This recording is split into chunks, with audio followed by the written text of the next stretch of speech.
नमस्कार दोस्तों, stock market का पाठशाला में आप सभी का स्वागत है। आज हम बात करेंगे असेंडिंग ट्रायंगल का विषय में। असेंडिंग ट्रायंगल चार्ट पैटर्न का भी एक रूप है। असेंडिंग ट्रायंगल मतलब कि बढ़ता हुआ त्रिभुज। यह पैटर्न चार्ट में ऊपर की ओर बढ़ते हुए दिखाई देता है।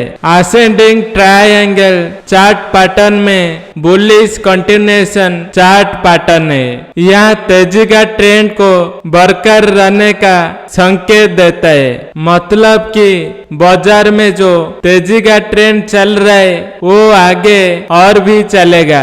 तो चलिए दोस्तों, अब हम समझते हैं कि असेंडिंग ट्रायंगल कैसा बनता है और इसके बनते समय हमें किन किन बात का विशेष ध्यान रखना पड़ता है। दोस्तों, चार्ट में हम देखते हैं कि बाजार में तेजी का ट्रेंड चल रहा है और असेंडिंग ट्रायंगल बनने में यह आवश्यक है कि शुरुआत ट्रेंड अप ट्रेंड हो। इसके बाद प्राइस चार्ट में एक रेसिस्टेंस बनाकर नीचे आने लगता है, लेकिन तेजी के ट्रेंड को बरकरार रखते हुए पास में एक सपोर्ट बनाकर वापस ऊपर जाने लगता है। इस प्रकार से चार्ट में पहला रेसिस्टेंस और पहला सपोर्ट बनता है। इसके बाद प्राइस वापस से ऊपर की ओर जाने लगता है और पहले रेसिस्टेंस के बराबर और उसके आसपास दूसरा रेसिस्टेंस बनाता है और प्राइस वापस से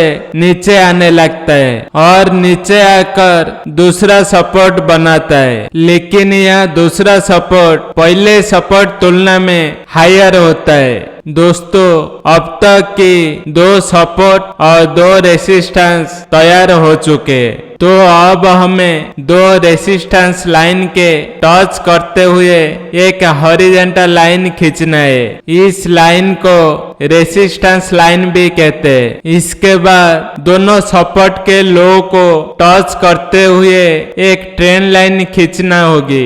इस ट्रेंड लाइन को इस पैटर्न के साथ असेंडिंग लाइन कहते हैं। असेंडिंग लाइन बनने में यह आवश्यक है कि कम से कम दो सपोर्ट और एक समान दो रेसिस्टेंस बने, और अगर दो से ज्यादा सपोर्ट और रेसिस्टेंस बनते तो यह हमारे लिए अच्छी बात होगी। दोनों लाइन खींचने के बाद आपको यह फॉर्मेशन एक ट्रायंगल का जैसा दिखाई देगा। इसके बाद जब प्राइस रेसिस्टेंस लाइन को तोड़कर उसका ऊपर निकल जाए तब यह पैटर्न में पूरा होता है और तेजी का ट्रेंड एक बार फिर से चलने लगता है। जब पैटर्न में ब्रेकआउट होता है तब वॉल्यूम भी बढ़ने लगते हैं। तो दोस्तों, इस प्रकार से असेंडिंग ट्रायंगल की रचना होती है। दोस्तों, चार्ट पैटर्न के साथ टाइम फ्रेम का कोई महत्व नहीं है। यहाँ हर एक टाइम फ्रेम में बनते और हर एक टाइम फ्रेम में अच्छी तरह से काम भी करते। तो चलिए दोस्तों, अब हम समझते हैं कि असेंडिंग ट्रायंगल के साथ हम कैसे खरीदारी कर सकते। उससे पहले मैं आपको यह बता दूं कि अगर आपने अभी तक रिस्क रिवॉर्ड रेशियो और स्टॉप लॉस थ्योरी का वीडियो नहीं देखा है तो इन दोनों वीडियो को देख लीजिए, क्योंकि चार्ट पैटर्न के साथ खरीदी और बिक्री करने में रिस्क रिवॉर्ड रेशियो और स्टॉप लॉस थ्योरी का महत्वपूर्ण उपयोग है। इन दोनों वीडियो की लिंक मैंने इस वीडियो की डिस्क्रिप्शन में डाल रखी है। आप वहां जाकर इन दोनों वीडियो को देख सकते।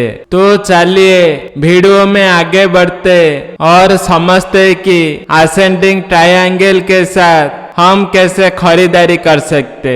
दोस्तों, अगर आपको चार्ट में असेंडिंग ट्रायंगल का फॉर्मेशन दिखाई दे रहा है तो आपको सबसे पहले दोनों सपोर्ट के लो को टच करते हुए एक ट्रेंड लाइन खींचना है और इसके बाद दोनों रेसिस्टेंस के हाई को टच करते हुए एक हॉरिजॉन्टल लाइन खींचना है। अब हमें इसमें खरीदी करने के लिए यहाँ देखना है कि जब कोई कैंडल असेंडिंग ट्रायंगल पूरा होने के बाद रेसिस्टेंस लाइन के ऊपर क्लोजिंग दे दे तो उसके बाद वाली कैंडल में हमें खरीदी करना है। और खरीदारी करने के तुरंत बाद जिस कैंडल में रेसिस्टेंस लाइन के ऊपर क्लोजिंग दिए उस कैंडल की लो का नीचे में स्टॉप लॉस लगाना है। इसी बीच ट्रेड लेने से पहले आपको और एक बात का ध्यान रखना बहुत जरूरी है कि आपका खरीदी करने का पॉइंट से स्टॉप लॉस लगाने का बीच का जो डिफरेंस है वो रिस्क रिवॉर्ड रेशियो 2% नियम के अनुसार होना चाहिए, तभी आपको ट्रेड लेना है। अगर डिफरेंस 2% नियम के अनुसार नहीं है तो आपको यह ट्रेड नहीं लेना है। ट्रेड लेने के बाद आपको ट्रेलिंग स्टॉप लॉस का उपयोग करना है। अब इसमें आखिर पॉइंट यह है कि हमें प्रॉफिट बुकिंग कहां पर करना है। प्रॉफिट बुक करने के लिए आपको यहाँ देखना है कि जहां पर पहला रेसिस्टेंस बना है इसे हमें नाम देते पॉइंट ए, और जहां पर पहला सपोर्ट बना है इसे हमें नाम देते पॉइंट बी। अब पॉइंट ए और पॉइंट बी बीच का जो डिफरेंस होगा वो हमारा टारगेट होगा। जब प्राइस रेसिस्टेंस लाइन को ब्रेक करके उसका ऊपर क्लोजिंग दे देता है तो उसके ऊपर पॉइंट ए और पॉइंट बी बीच का डिफरेंस हमारा टारगेट होगा।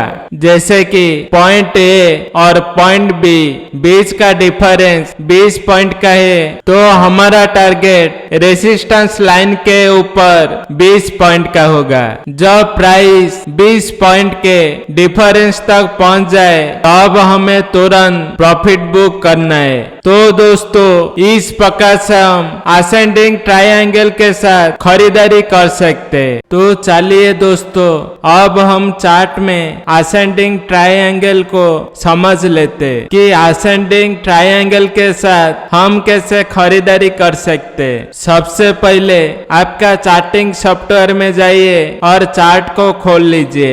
इसके बाद आपको जिस भी टाइम फ्रेम में असेंडिंग ट्रायंगल का फॉर्मेशन दिखाई दे रहा है आप उस टाइम फ्रेम को खोल लीजिए। असेंडिंग ट्रायंगल के साथ खरीदारी करने के लिए सबसे पहले हमें दोनों सपोर्ट के लो को टच करते हुए एक ट्रेंड लाइन खींचनी होगी। तो ये रहा हमारा पहला सपोर्ट और ये रहा हमारा दूसरा सपोर्ट। तो मैं अभी ये दोनों को मिलाकर एक ट्रेंड लाइन खींच लेता हूँ। इसके बाद दोनों रेसिस्टेंस को मिलाकर एक हॉरिजॉन्टल लाइन खींचना है। तो ये रहा हमारा पहला रेसिस्टेंस और ये रहा हमारा दूसरा रेसिस्टेंस। तो यहाँ पर एक हॉरिजॉन्टल लाइन खींच लेता हूँ। अब हमें यहाँ पर खरीदारी करने के लिए यहाँ देखना है कि जब कोई कैंडल रेसिस्टेंस लाइन के ऊपर आके क्लोजिंग दे दे तो उसके बाद वाली कैंडल में हमें खरीदारी करना है। तो आप यहाँ पर देखिए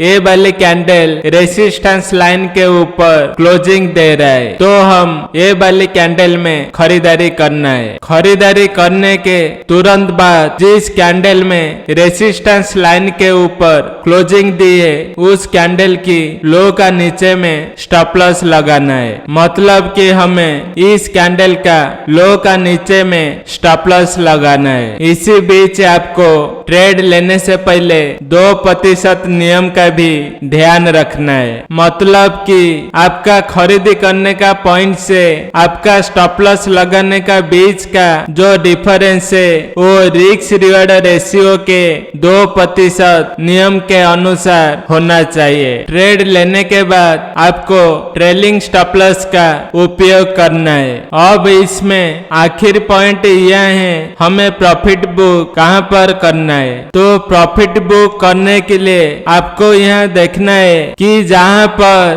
पहला रेसिस्टेंस बना है वहां से लेकर पहला सपोर्ट तक हमारा टारगेट होगा। तो ये रहा हमारा पहला रेसिस्टेंस और ये रहा हमारा पहला सपोर्ट। तो ये दोनों के बीच का जो डिफरेंस है रेसिस्टेंस लाइन के ऊपर हमारा टारगेट होगा। तो अब देखिए इस वाली कैंडल में हमारा टारगेट अचीव हो रहा है, मतलब कि इस वाली कैंडल में हमें प्रॉफिट बुक करना है। तो दोस्तों इस प्रकार से हम असेंडिंग ट्रायंगल के साथ खरीदारी कर सकते। तो दोस्तों यह थी असेंडिंग ट्रायंगल के विषय में संपूर्ण जानकारी। उम्मीद है यह जानकारी आपको पसंद आई होगी। आज का वीडियो देखने के लिए आप सभी का बहुत बहुत धन्यवाद। अगर हमारा वीडियो आपको अच्छा लगा तो हमारा चैनल को लाइक, शेयर एंड सब्सक्राइब कीजिए। Thank you.